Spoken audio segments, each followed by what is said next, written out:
It had been a hectic day. Mom discovered that if you don't put your purse in the usual place, it's really hard to find later. Katie found out that even though the red sneakers are her favorites, when they're too small, they hurt. And Orbie discovered that if you pick up all the beads and put them in a bag with a hole, it doesn't help much. The reason everyone was rushing was that on this day, they were going to the circus. Katie and Orbie just couldn't wait. In the car, Mom told them about the clowns.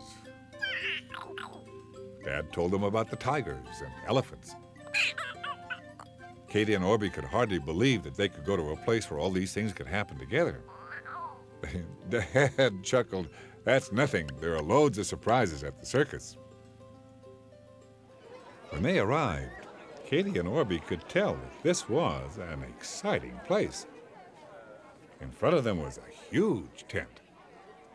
Not a tent like the one in their backyard, but a tent that was big enough for hundreds of people.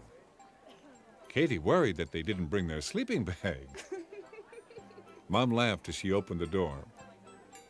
There was no time for sleeping at the circus. As you can imagine, the two friends were a little bit confused. Inside the big tent, there was a man selling balloons. Orbie could barely see his face because there were so many. Orbie snorkeled that he would love one, and Mom agreed. From their seats, Katie looked around the tent. There were so many people. Everyone was talking, pointing at the 3 circles in the middle of the tent. The announcer told them that the show was about to start. Music played over the speakers. All of a sudden, clowns, elephants, dogs and jugglers, people in pretty costumes, people with horses, all rocked around the circle.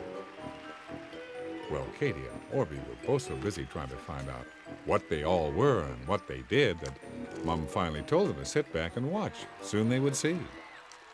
Orbie pulled his balloon up and down in his excitement. When the big parade was over, Orbie wondered if it was time to go. Dad told him that the show hadn't really started yet. Just then, a man all dressed up in a very nice suit walked out and stood in the center ring. As he was introducing the show, 2 clowns ran out, one chasing the other with a hose. The man called to the first clown to stop, and instead the other one with the hose did. And the first clown came up behind him and squirted him with his flour. Katie and Orbie laughed. Katie thought the clowns were a lot like Dad, and Mom agreed. After the clowns, people rode in on horses with no saddles. They jumped through hoops in the horse's back, and they did cartwheels. And, well, as you can imagine, Orbie thought he might like to do that one day. Mom said he'd be very good at it. Then came some people who climbed up wires. Katie couldn't understand how they did it. Dad said they had to have very good balance and special shoes. When they got to the top of the tent, there was a big trapeze. Orbie asked Katie to imagine that they were up there. Katie said, "No way, it was too high." Dad pointed out that trapeze artists had to practice for years before they performed. Soon, elephants came out. Katie and Orbie had never seen real elephants, and they looked terrific.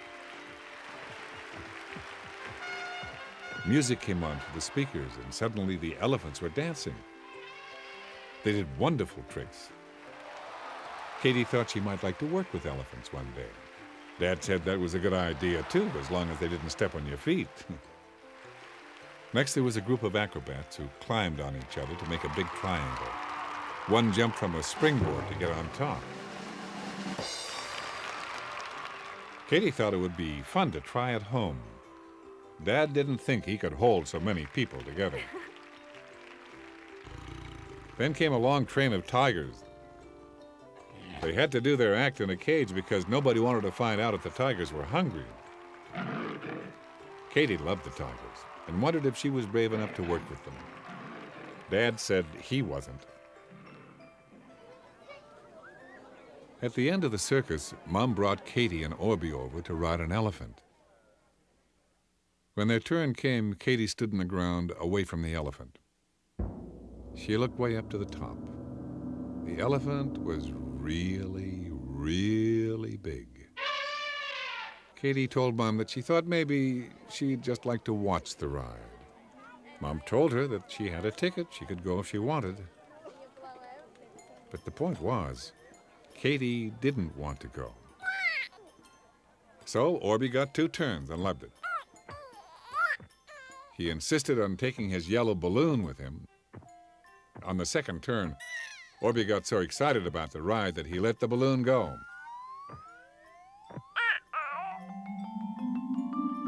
And it drifted up, up, up to the top of the tent. Mom was worried that he would be upset about losing the balloon, but Orbie told her he had left a pretty yellow decoration for all the people at the circus to see. In the car, Orbie told Katie that when the elephant walked, it swayed from side to side, didn't bounce up and down like a horse. Katie told Dad that she really wanted to try the acrobat trick. Mom agreed that this was something they should try for sure. When they got home, they did try it in the backyard. Dad did a pretty good job, although he was a little wobbly. When he finished, Mom applauded, and everybody took a bow. Then she told Dad that he should try it again with her on his shoulders.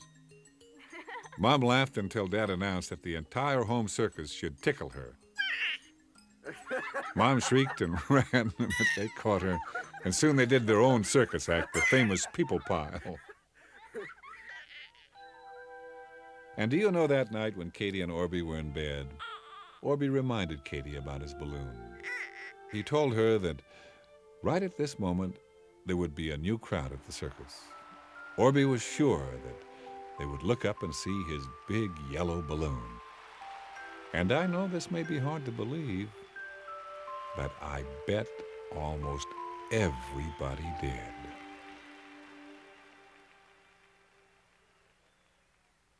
Did you know? Did you know? Did you know? Some birds fly to the sunny south for the winter.